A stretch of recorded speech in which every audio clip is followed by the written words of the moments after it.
Bitcoin is for winners. Politicians don't like to lose. You can only lose votes if you oppose Bitcoin. You can't win votes, at least from this voting bloc that's emerging. If the government ever wanted to repay the debt, it will take $1 million a second, like 1,000 years, like 2,000 years. Some number that you just have to laugh. I think we haven't seen anything yet when it comes to state and global levels of attack against Bitcoin. I think we haven't even started. We're in a once in a species discovery of Bitcoin. Why is it that when you price things against Bitcoin, they all seem to be going down in value? It is deeply personal to me to be the bearer of an asset that's the soundest money to have ever been created.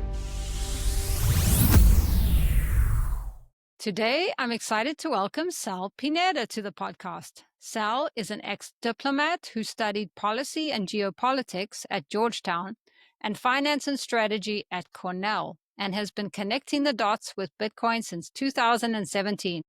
Welcome to the Bitcoin Edge, Sal. Thank you. As always, it's always exciting to be here, and I appreciate the opportunity. Super looking forward to it. Yeah, looking forward to chatting with you. Tell us a little bit about yourself and what led you to Bitcoin.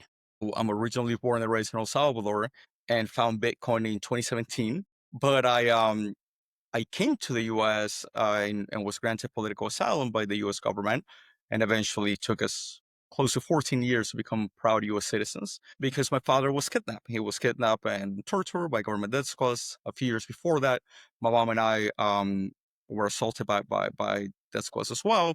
So we ended up having to leave to save our lives, and unfortunately that was fairly typical back then. So we were blessed to survive those attacks and obviously make it to this country.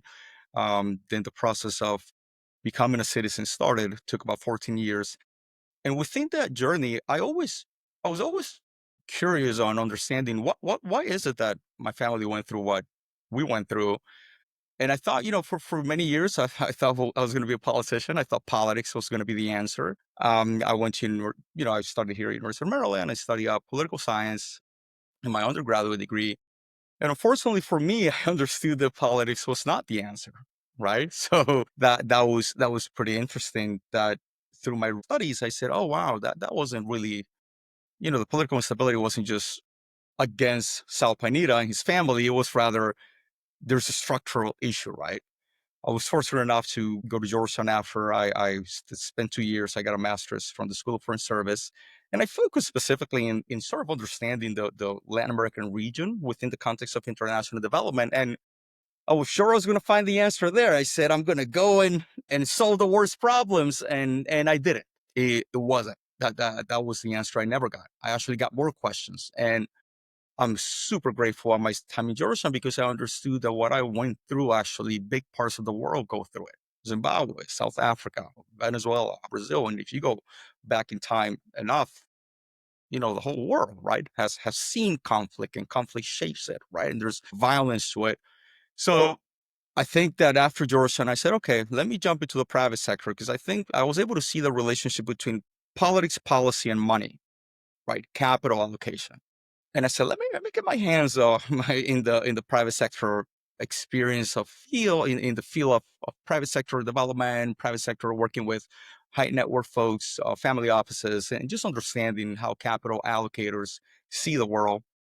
And after seeing that for about 7 years, I believe 7 to 8 years, I said, you know what, this folks really love finance. They love the language of finance. They love the language of MBAs and whatnot. So I think I have one more degree in me. So I talked to my wife and I said, sweetie, I have one more degree. And she said, promise me that's your last one, Sal. No more after that. And she's definitely my better half. I'm lucky to be with her. And I said, yeah, this will be the last degree. And I was fortunate enough to, with her support, we moved to study at Cornell. I was able to get a full ride merit-based scholarship, which is an incredible privilege. I'm glad that panned out. So I moved there for 2 years, and that's sort of where I already started connecting the dots, and I saw how money tends to be the cause of many, many things, good and bad. But the soundness of money is what most people don't talk about. And that's sort of where I connected Zimbabwe, South Africa, El Salvador. I spent years in Prince George's County, Montgomery County, Maryland, and then DC, and there's poverty there, deep poverty as well, like pretty severe poverty by U.S. levels. So I said, wow, poverty sucks. How do we fix it, right? And that's kind of where Bitcoin. I have heard of Bitcoin back in 2014, 2015, and I thought what most people think at first, right, is, oh, this is weird. This associated with, back then it was money laundering, dark money, just weird stuff. But in 2017, as I was in the private sector, I started sort of thinking, what would money do? What would sound money do? And that's kind of where I really went down the perennial rabbit hole, and I was never able to get out. I mean, I started just connecting sound money to a lot of things that sound money can make better, and understanding how the lack of sound money can make things worse. I hope that makes sense. And that's sort of how I end up here now. I was lucky enough in Cornell. I crossed paths with an incredible emerging leader, Ella Huff, who has an amazing vision for Bitcoin. And she, I've had the opportunity to join her in becoming a founding member of the Cornell Bitcoin Club. And then the rest is history. Now I'm here joining the education efforts that folks like you lead. I'm happy to be here. Wow, that's amazing. Yeah, and I interviewed Ella Huff, and she's amazing too. You guys are doing great work there. And it's funny that you talk about sound money right away, right? That's the backbone of everything. And then on top of that, you also decided to study the political side, which the current fiat system benefits very much. So, how were you able to see through the fiat system and then, on the other hand, know that sound money is the answer to many of our problems?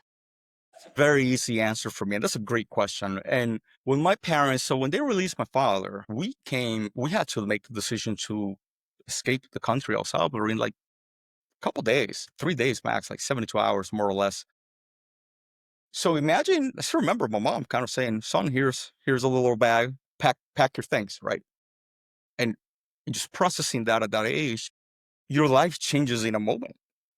And as I got older, I saw just how we struggle because of that transition, right? Escaping El Salvador, that sort of government oppression, into the safety that the U.S. and the opportunities afforded in the U.S. And on why are there opportunities here, right? And why is there safety here? So I quickly saw how losing your things, guess what happens to your house when the government is after you? It's gone. Guess what will happen to your bars of gold? They're gone. Your silver, bye-bye. Right? We can talk about that here from the safety of the US. This is real for many people in other countries right now. So, gold, silver, 10 homes, and yeah, but those things can be taken away immediately the moment you piss someone off or the moment somebody doesn't like you. And obviously, the government has the weapons to confiscate whatever needs to be confiscated, right? Across the entire political spectrum, from theocracies to democracies to authoritarianism. I mean, that's a separate conversation, but through the entire political spectrums, guns work. Guns is the way they take things, right? So having that experience of living through that with my family, I was very primed to understand Bitcoin's distinctly unique function as sovereign, unconfiscatable, transparent, sound money.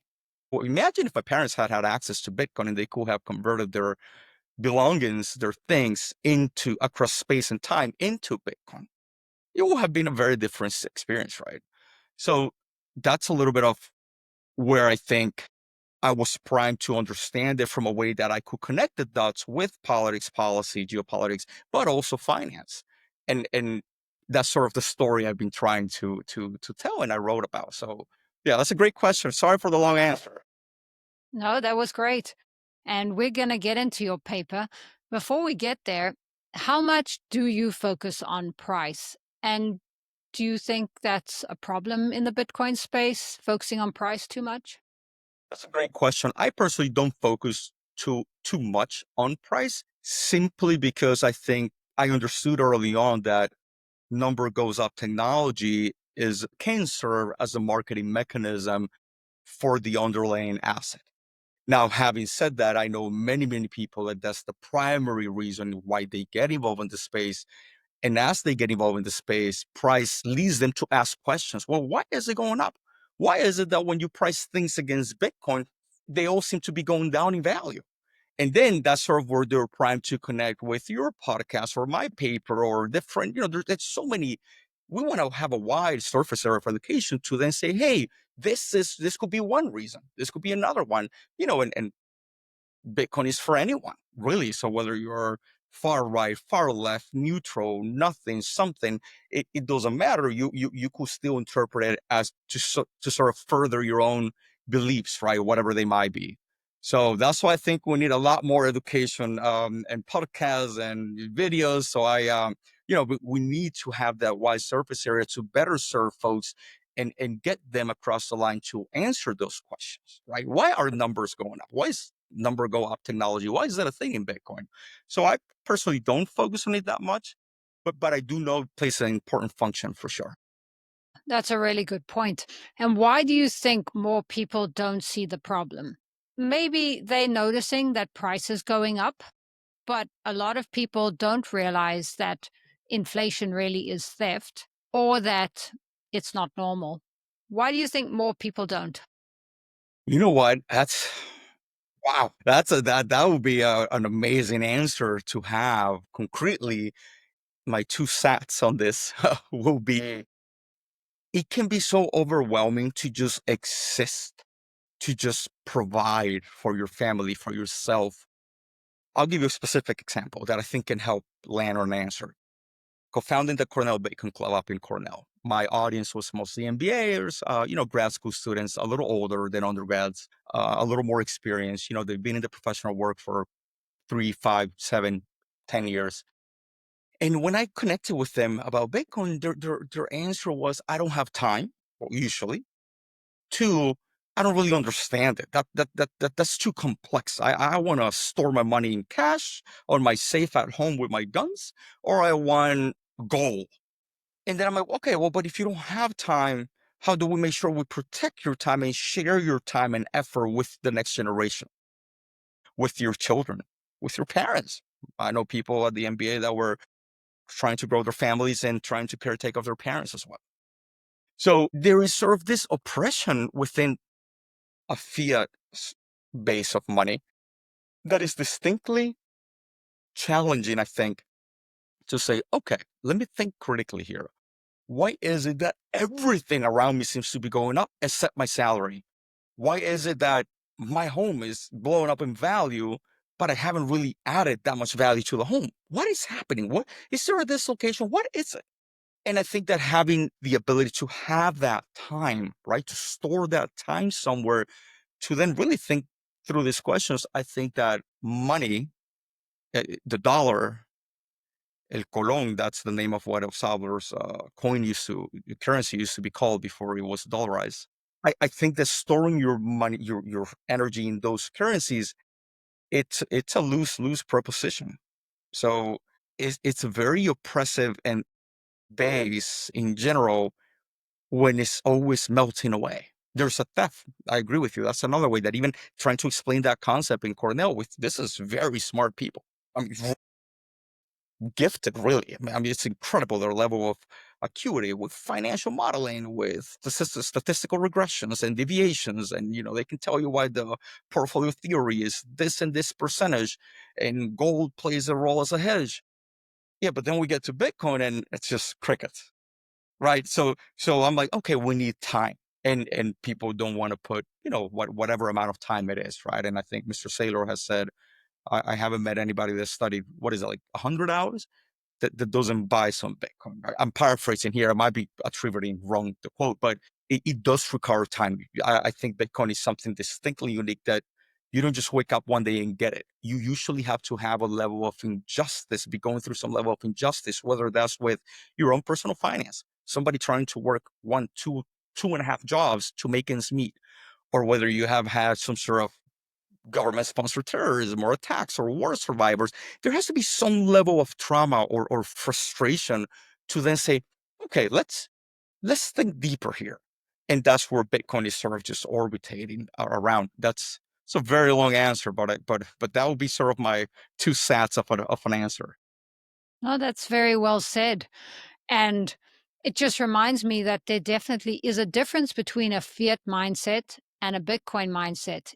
And even if you are very smart, if you're not ready to see it, or if you're not a critical thinker, I would assume many of those smart people are, but if you don't see the problem or have a big need for it, then it's very difficult to want to see the solution. You got it. And that's why I like distinctly about your vantage point in your interviews.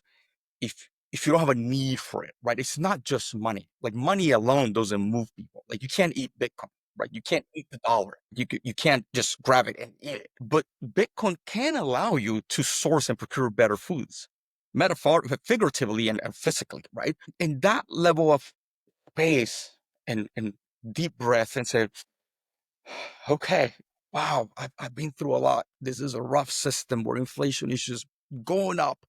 I mean, Zimbabwe, for God's sake, is in textbook, right? And these are millions of human beings living there, right? So that's the level of sort of, I think, understanding and compassion within it's within each person that is required to take that breath, take that pause, and start the learning process, right?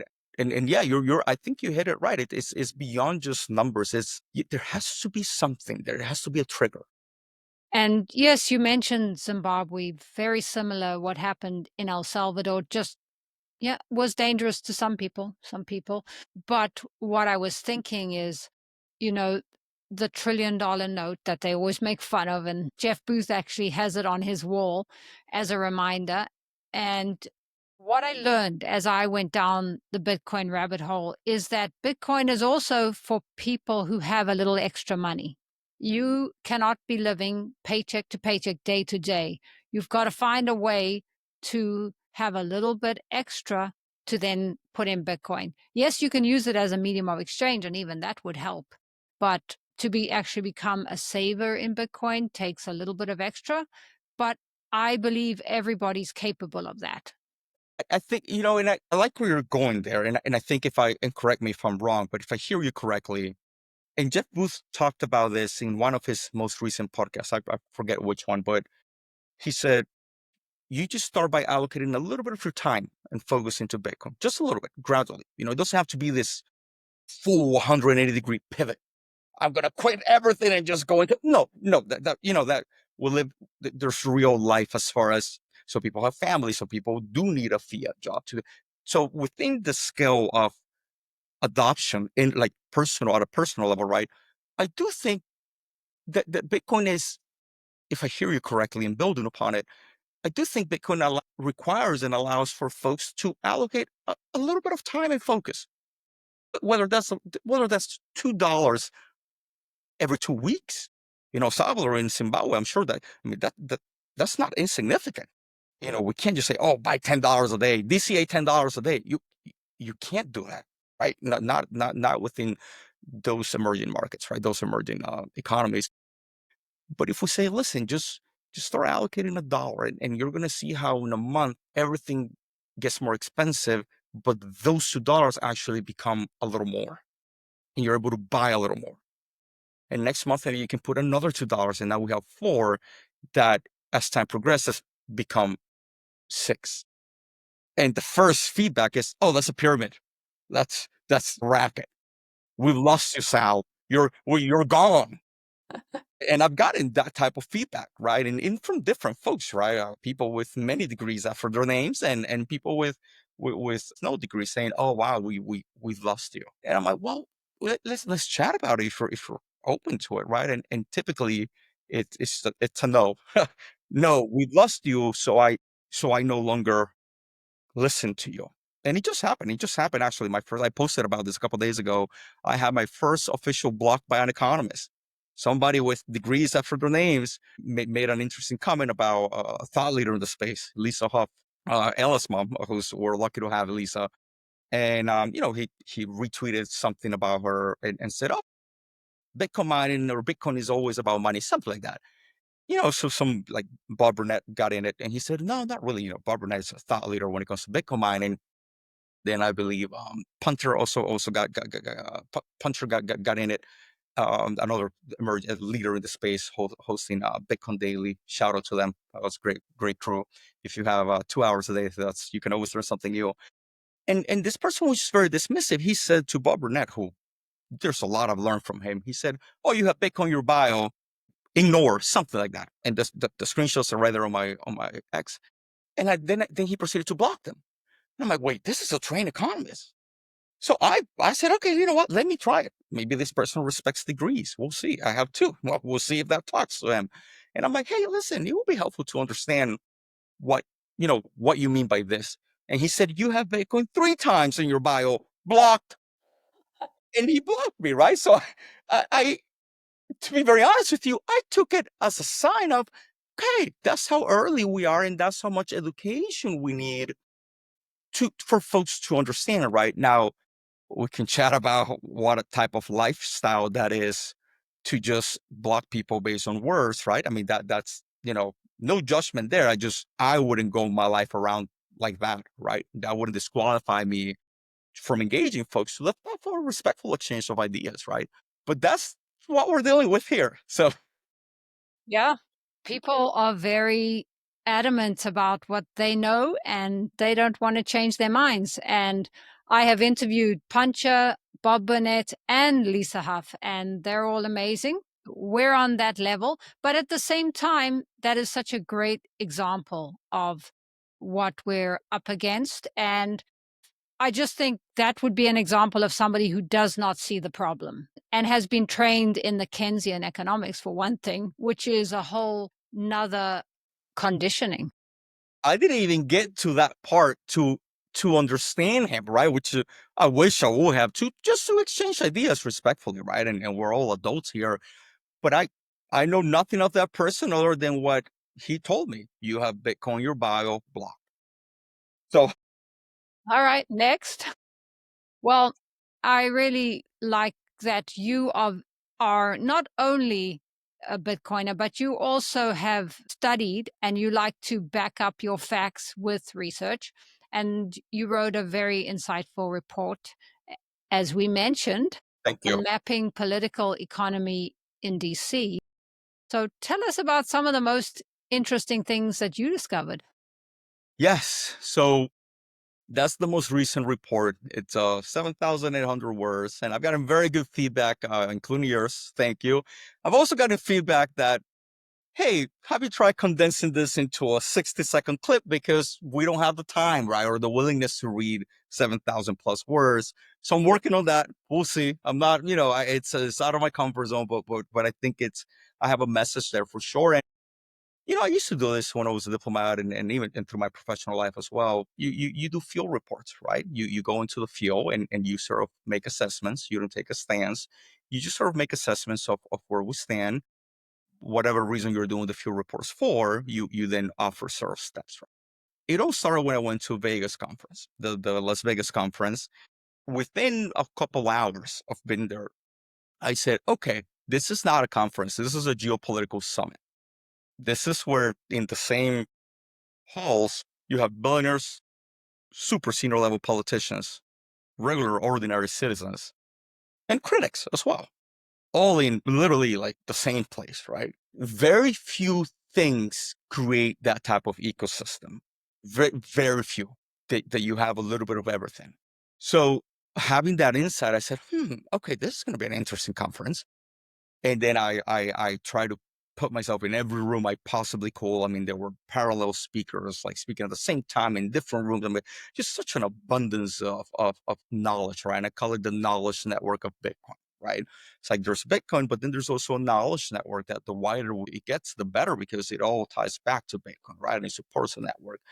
And I think I finished the conference having to take a deep breath and saying, whoa, this is a global geopolitical summit that happens to take place here in Vegas. And I said, okay, no, there's something here, right? There's something here. And it reminded me of my days as a diplomat. I serve at the OAS, which is like a mini UN. It's the Organization for American States, like a that representing the states from Canada all the way down to Argentina, right? Everything in between. So then I started kind of just putting my insights into a paper, and I said, no, you know what, Vegas is this is very, I can't really think of another asset that will have this level of engagement, right? Across the entire political spectrum, across different classes too, from billionaires to people who are not billionaires, right? And then I said, all right, I'm going to go to DC. I have years in DC of experience. Let me go with this analytical lens. And I'm glad I did. I'm glad I did. I'm glad the MBA had finished by then, graduated in late May, got the diploma in June, I believe. Yeah. So I go to DC, and sure enough, I mean, we have US senators. A US senator rarely goes somewhere by mistake or by chance. It is very specific, right? Why senators get engaged in things. Having been in DC for a while and having worked at the sort of sovereign level, engaging, multilaterals in DC, but also engaging, US senators and whatnot that connected with the Central American region, I understood quickly three kind of key insights. Bitcoin is for winners. Politicians don't like to lose. 3, politicians stand to gain if they adopt Bitcoin. And I saw it. I saw the thread. I saw the thread from Vegas to DC, and I said, all right, now I have something. Now I can run with this. And that resulted in that long paper and kind of just picking, saying, okay, who are the movers and shakers? Who are the folks that are leading the knowledge network of Bitcoin? Obviously, you are one of them. Your podcast is absolutely essential, and we need more. We need more across everything: the political spectrum, the ages, the classes, everything. And that's kind of where I say, no, you know what? Let me take the time to I've been in the space since 2017, anonymous for many years, but always monitoring, always understanding that Bitcoin holds its value. Why is it? Why did it survive the Chinese ban? Right? Why did it survive the Operation Choke Point and whatnot? And that resiliency led me to see just kind of leaders that have been around in the space since early on, like Adam, Adam Back, and newer folks in the field. So to me, Bitcoin is for winners. Politicians don't like to lose. Politicians stand to gain by supporting Bitcoin adoption. And we've seen some hints of that, right? There's a famous senator that took a very strong anti-crypto stand in the United States, and he's no longer a senator. Can we draw a causal relationship? Probably not. But can we say that the level of resistance and education to the electorate in the region helped shape that influence, but within the Bitcoin sector? Possibly. Absolutely. I think so. And there's media, I put that in my paper, right? There's media and analysis already sort of reporting on that, right? On that level of pull and impact that Bitcoin can have, right? Because I mentioned this also in that paper, and I have stats here, which I always like to quote. I'm looking at my laptop here. I have another laptop on my left, but there's a recent report that came out by the Nakamoto Project, led by Professor Troy Cross, incredible thought leader. We're lucky to have someone like him. He put in his report, 18.6% of US adults in the US said they own Bitcoin in at least one of these ways. This is huge. This is almost 50 million people. It's like 48.6 million people. People have exposure either on exchange, self-custody, through ETF, think BlackRock, retirement accounts, jointly with partner. Your partner will own Bitcoin, right? Or through business investment. So when you start thinking from an electorate perspective, right? These are people that are trying to protect their wealth through time and space on Bitcoin. And for politicians that don't take the time to understand Bitcoin, then this 18.6% of folks can possibly vote for their interest, right? Their own interest, which is for pro-Bitcoin candidates. So we're talking about potentially an existential issue here for politics to have to now take the time to understand Bitcoin simply to ensure they remain competitive. I argue to win, because you can only lose votes if you oppose Bitcoin. You can't win votes, at least from this voting block that's emerging. But we have come so far as we used to think this was horrible. I mean, we have Larry Fink, who did a famous 180. I think if shows a sign of wisdom to change your opinion when presented with new information. You know, I'm an adult. There's many things that changed my opinion with new information. Larry Fink is one. Mr. Saylor is another one. And when they do it so openly, so publicly, it's for people that, you know, I'm like, okay, they have access to a lot of resources, a lot of knowledge. If they are changing, Bitcoin might be onto something. And the data that Professor Troy shows in this report, and I'll share it with you afterwards. Maybe we can link this for the readers. It's incredible when you have 48.6 or so million US citizens saying they have exposure to Bitcoin. I mean, that's huge, right? So that's sort of my key insights from that really long report. But you know, I hope it's and this is exactly what I wanted, is to start the conversation, right? Because in the US, we have midterm elections coming up soon next year, and then presidential elections. And you know, once you have Bitcoin or have exposure to Bitcoin, it's very likely you'll more than likely keep it, right? Keep that exposure. So Bitcoin voters are becoming a more influential and omnipresent voting bloc, just like there are many other voting blocs, right? Yeah, that makes a lot of sense. And I think we saw in the last election that the Bitcoin voters probably did influence the election very heavily. And that's probably going to happen in the future. What I would like to know also, because as I've continued down the rabbit hole, I realized that it really doesn't matter who is in government as far as how my Bitcoin adoption goes. Yes, it does help regulation, absolutely. And yes, certain governments could try to ban it. That would make it harder. But Bitcoin doesn't care. Bitcoin, TikTok, next block keeps going. And the big thing that I focus on is we are running on a debt-based system. And a debt-based system, even though the current administration wanted to cut expenses, I think they realized very quickly we can change some policies, but we cannot really cut expenses and we cannot stop printing. So that's going to continue. Would you That's right. agree? I agree completely, and it just reminds me of this quote from Jeff Booth that I think he did some numbers since he said, if the government ever wanted to repay the debt, it would take $1 million a second for like 1,000 years, like 2,000 years, something like that, or 30,000. I mean, some number that you just have to laugh, right? You're Yeah. like, okay, let me just. You kind of tune out because it's like so big. So you know, to your point, if we're building a foundation of governance in something that will take X amount of years to pay off, pretty much is unpayable, right? Then what are we doing here as sovereign individuals, right? What are we storing our wealth on? How can I make sure I provide for my daughter or my son or my parents, right? And I think that, you know, and I said this in my piece that I wrote is Bitcoin doesn't care, but policy does. And I'm sure you remember Operation Choke Point, the sort of information warfare against the miners. They wanted to know, hey, they wanted to source it, the Department of Energy, I believe it was, wanted to send these letters, sort of requesting from Bitcoin miner, isolating them and saying, hey, you all as an industry need to give me this information, right? So you start seeing this singling out, right? We start seeing what's happening to open source development as well. That can become weaponized, right? We can start seeing what happens to peer-to-peer exchange of value. If I wanted to send you some sats right now, I should have the right to do that, just like I'll have the right to give you cash. But some regulators can make that pretty miserable and pretty impossible with real repercussions like fines, jail time. I mean, Bitcoin doesn't care, but policy does. But policy does influence the last mile delivery of it. You know, think of Amazon, right? One of the in the shipping industry, one of the biggest challenges in general is that last mile delivery.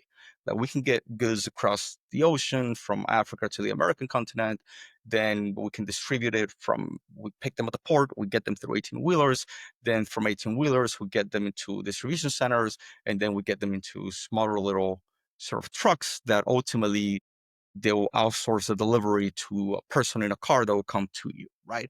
But that last mile delivery in general is a logistical challenge that I think for Bitcoin, there's still a lot to be done when it comes to ensuring and cementing, defending, or advocating, depending on your political stance, for these protections, right? the right to open source, right to self-custody, right to peer-to-peer transactions, right to mine. I think that's a very relevant conversation throughout the world. I don't know if you remember this famous video from a Chinese official, and this is like 2021, he went on television and he said in English something to the end of, I'll tell you what happens if Bitcoin wins us in adoption.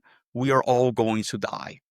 And it's become a meme. Now people make fun of it, but that's sort of how some policymakers see it, right? So imagine these people, they can make life very hard from policy perspective, right?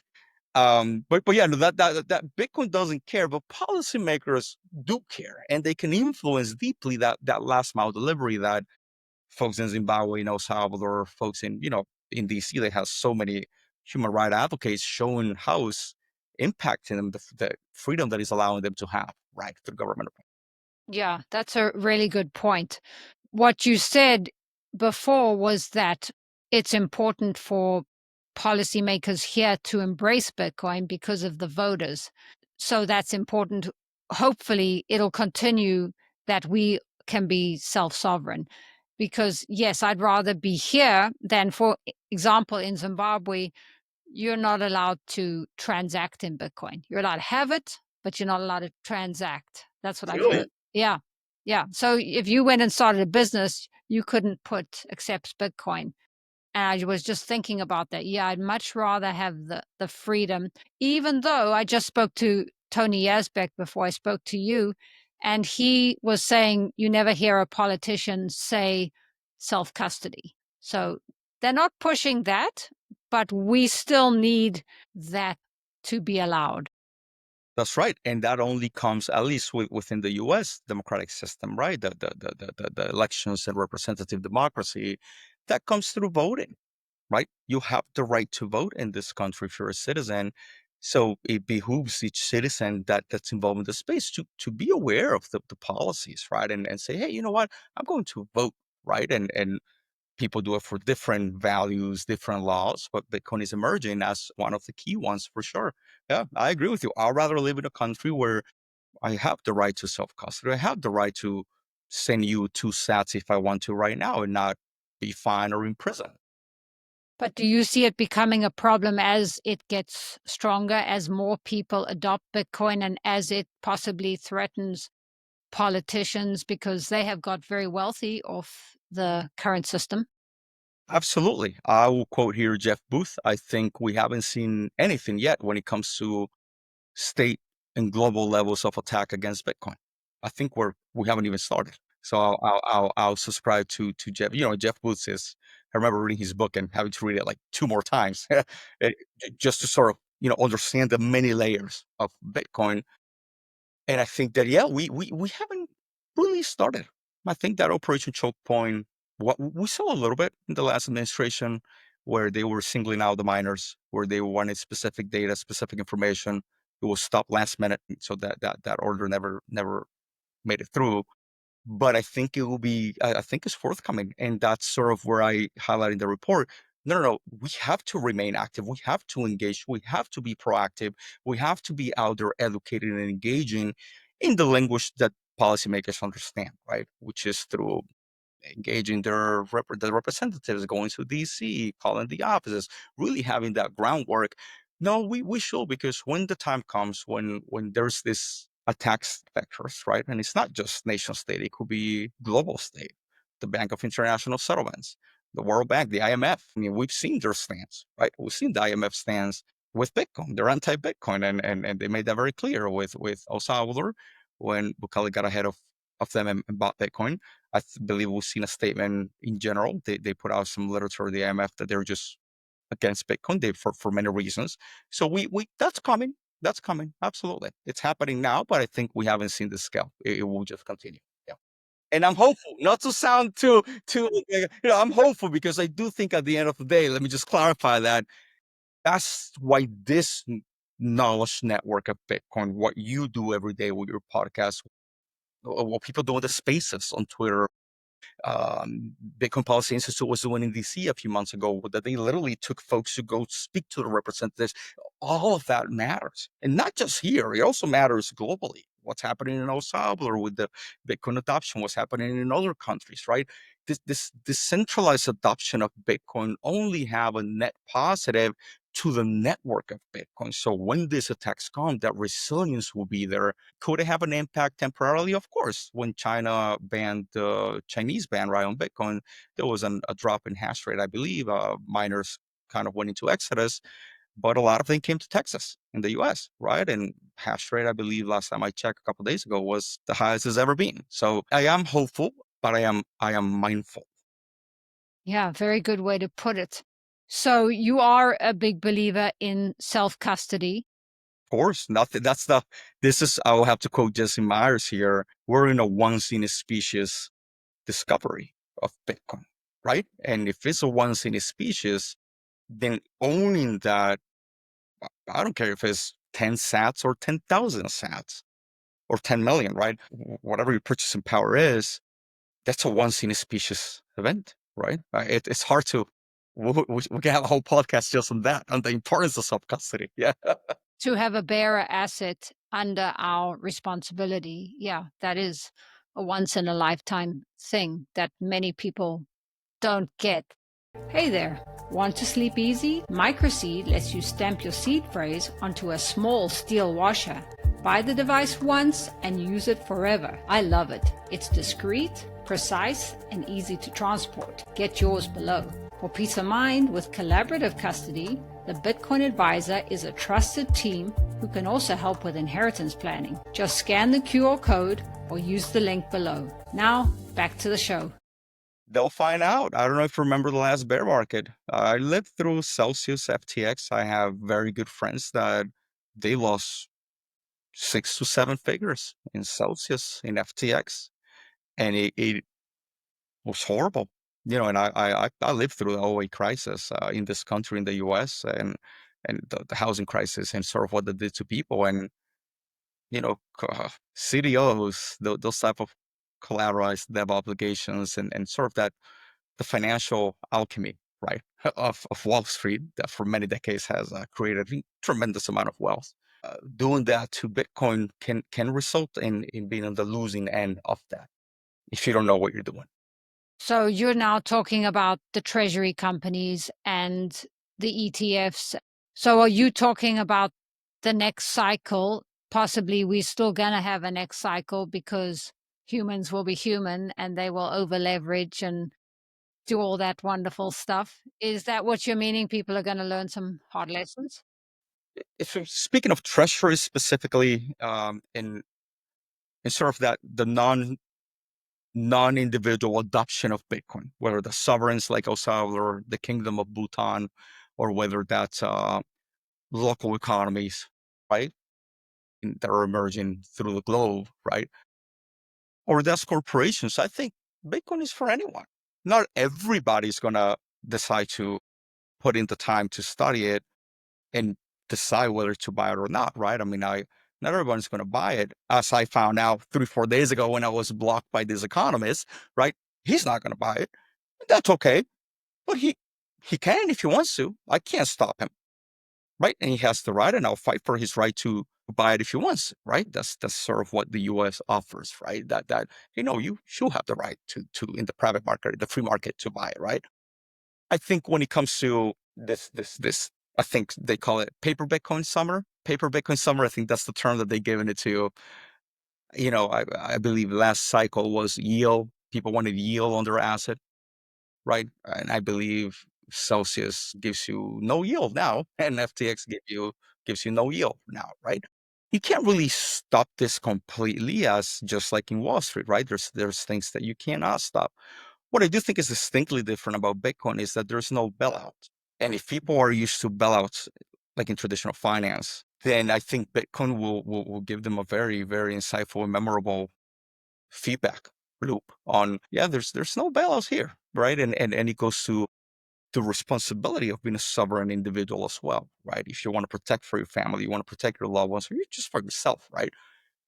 The moment you take custody of your asset, if you don't know what you're doing and you send it to the wrong address, we can't really reverse that. Not the way you could kind of call your credit card company from XYZ bank and say, hey, you know what? I dispute that transaction. Let's not pay them. This is not that. And us that have been in this space for a while, like you and I, we're so deep in it, in knowledge and understanding this context. But when we come out to the real, sort of the real world, right? Real people that either don't know anything about Bitcoin because they're so overwhelmed, working 2 jobs, trying to provide for their 2 kids and increasing taxes, can't even afford a home.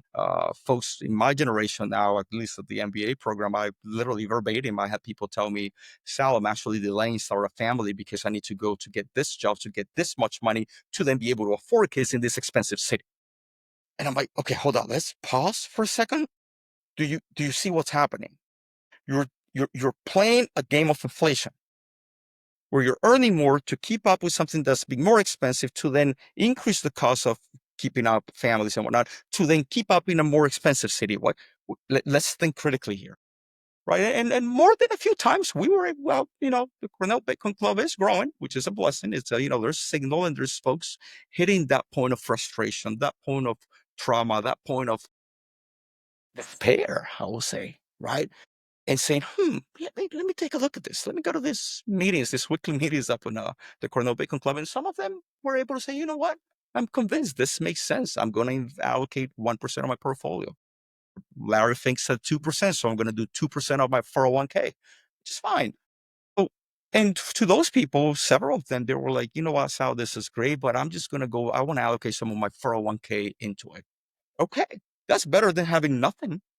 Right. And I think, okay, this is we made progress in the conversation, but it is a journey. Not everybody goes to self-custody. And frankly, I think self-custody requires a level of education that within Fiat ecosystem, it's hard to make the time, right? And do that. So I think there's space for all of it, but nothing beats and supersedes, I think, the self-custody perspective and obviously the time investment that means, right?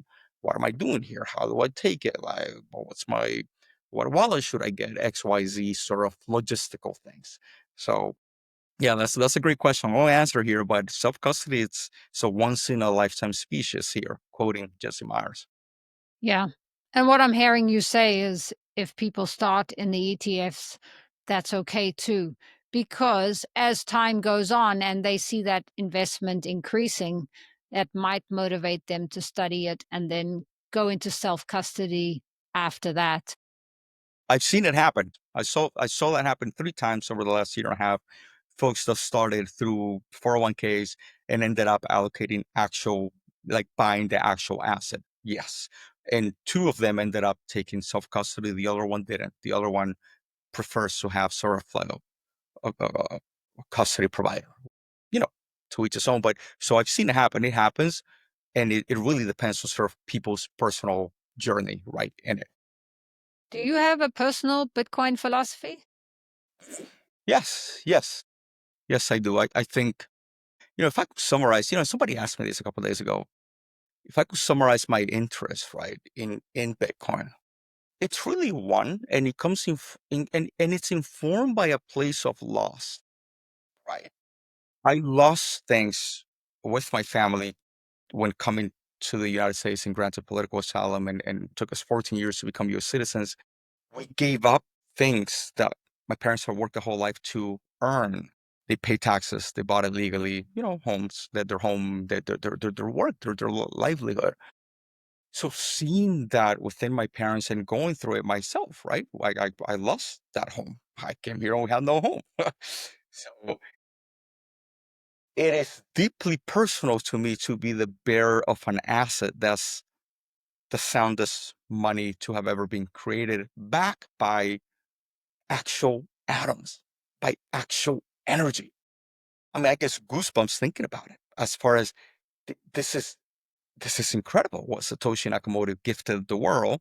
It's incredible when you see the orchestra of elements coalescing into a technology that is literally connecting you, me, people right now in El Salvador, in Zimbabwe, and in California, like right now.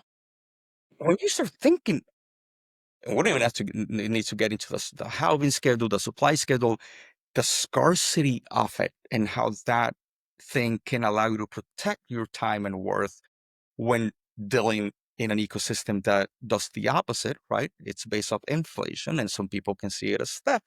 Other people see it as a necessity decrease in value of your money to support the government. Really depends on where folks are in the political spectrum here. No judgment, just kind of acknowledging and making space for everyone's, right? Everyone's perspective. A perspective. There will never be a better Bitcoin. There will never be a second Bitcoin. And I'm blessed I was able to see that early on in my journey. I've heard stories of people that have lost a lot of money pursuing the better, the second, right, the third best Bitcoin. And then look at the market cap, Paula. What like 2.22 trillion, 2.3, unimaginable numbers. Well, how Finney did see them, those numbers, but most people couldn't really see those numbers, right? Obviously, we all owe Hal, rest in peace, a lot of respect for the work that he did and what he anticipated. So this is a once in a species opportunity. I think that informed from a place of loss, I think everybody should owe it to themselves and their families to at least study why this is distinctly unique to any other asset and why this could be a phenomenal protection of your time and energy across time and space. Long answer, but that's that nobody has ever really asked me that specifically. It's a great question.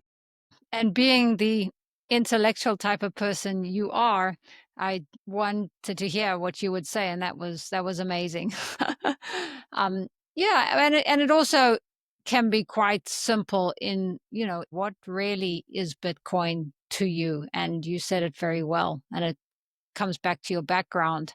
And as you know, on this channel, I believe Bitcoin goes much deeper than just our monetary network, mostly because when we get Bitcoin, we have the time to think about things more deeply, and we also have the time to look within. Have you also found that in your life? 1,000,000%. The moment I mean, 2,000,000%. The moment I understood Jeff Booth's insight of, hey, just start allocating a little bit, and that little bit of time and focus is going to multiply. Absolutely, it has happened to me. It is something that I am grateful I was able to put in the work and understand that insight, and I validated. Yes, it because your wealth is not melting away. And so many other people have said that, right? In the space, thought leaders.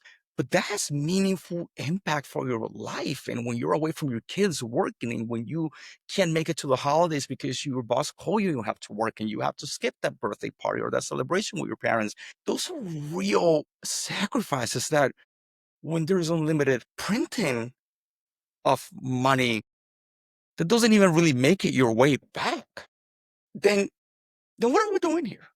Right? Like literally, like what are we doing in this world? Right? Like what am I working so hard for in whatever expertise, right? If I'm a doctor, I'm a lawyer, or I'm a janitor, I'm a carpenter, this question cuts across race, class, gender, because as humans, most political systems are based of printing money, right?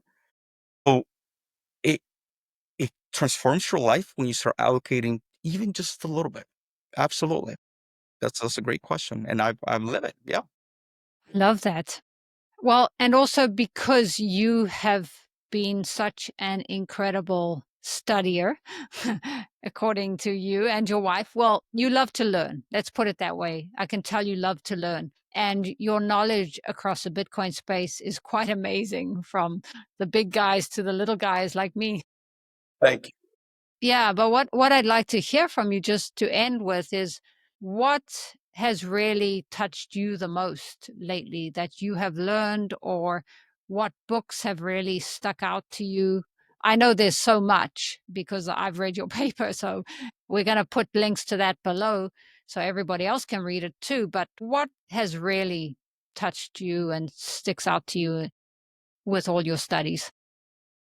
So it's a very profound question, and I appreciate your kind words on being a learner and sort of been driven to educate myself more and share that knowledge. I have read every book. I have them. I don't have them here with me, but I have all the books that have been in the space for a little while. I mean, all of them. I'm rereading again, Resistance Money. That's an incredible book. If we can link that, I think that's resistance to what, right? What exactly are we resisting? And I have had so many friends that are conservative, ultra conservative, Democrats, ultra liberals, libertarians, political too. And yeah, I've actually loaned a few of my copies. I have 3 copies of the Resistance Money, and I've been lucky to get them all back. So that's good. Nobody has kept them. But that particular book allows folks to sort of start saying, if this is resistance money, then what is it that's been taken away from me? And Paula, those are very uncomfortable answers you start seeing from people. You start seeing grown human beings having deeper understanding of, wow, I've worked this many years for a 401k, a pension that I don't have anymore, right? Some of them saying, oh, I don't have a pension. Some of them have said, wow, I don't even know if Social Security is going to be around when I retire in 30 years. Other ones have said, wow, I thought I did phenomenal by beating the market and earning 9% returns last year. But when I throw in inflation that I don't really even think about, I really haven't done anything. And when you start seeing grown human beings going through that sort of first, second, third level discovery process, right, of what resistance means through Bitcoin, it to me it's beautiful in the sense of I'm like, wow, this person is growing, is learning, is actually understanding. But it is also heavy to see because you're witnessing sort of a deprogramming and clashing of a system based on printing their money, right? They say, hey, I want your money to print it and give it away. And then they say, hey, you know what? This folks that write this book say, okay, I can resist that in a peaceful way, in a non-violent way. I don't have to risk myself in going out there and doing some sort of violence. I can do this peacefully. And that is such a break of paradigms. It's a peaceful revolution that particular book, I mean, it's mandatory reading. I recommend it to anyone and everyone across any political spectrum, class spectrum, anything, as it allows you to start sort of really diving deeper and having your own process. The book doesn't tell you what to think; it invites you to think, right? So that's probably the what I'm always in awe in the space, how folks from different the spectrums have different interpretations. And again, I'm a big fan of emerging leaders like yourself. I think that we need the knowledge network of Bitcoin should be as strong as it can ever be every day. And we need more, not less education. I'll shout out to anyone. I love that, Sal. And I love that you bring up, we have the option to opt out with Bitcoin. And you even say that in your paper. We have the option to opt out. And, lately I've heard so much about the attack vectors and AI coming up, and are the miners going to be rewarded enough in the future to keep going? There are a lot of fears that I've heard lately. But what's the alternative? Keep going in this system that is stealing from us, that is benefiting mostly the people at the top. Yeah, I just don't see the other option. The option is a peaceful opt out, and we're going to make it work. You come from a background that what the opposite is, the extreme opposite. It's personal. Like I've read about Zimbabwe. You can tell me about Zimbabwe. I have so much respect for that. That completely validate your perspective. Absolutely, I agree with that. Well, you came from El Salvador in even harder conditions. So, yep, a lot of people have gone through this. Cubans, I'm in Miami. They also, lost all their land. It's all over the world. It's just a lot of people don't think it's happening in America or in Europe, but slowly, and in certain countries, it already is. So keep learning. Thank you so much. I really enjoyed chatting with you. We'll put links to everything below, but tell us where people can find you. Sure. Yes. I'm pretty active now on X. That's big in the in the Bitcoin community, you can go on my handle and we'll share it. It's at Sal_Pineda, Pineda 1. I'll see if I can upgrade that to an easier one. I just said it and I'm like, oh, that sounds a little clunky. And my website is up and coming as well. It's salpineda.com. That will be easier. All my links, my work will be there. But that should be up and coming by the time this goes live, hopefully. Well, thank you for joining me today. Thank you, Paula.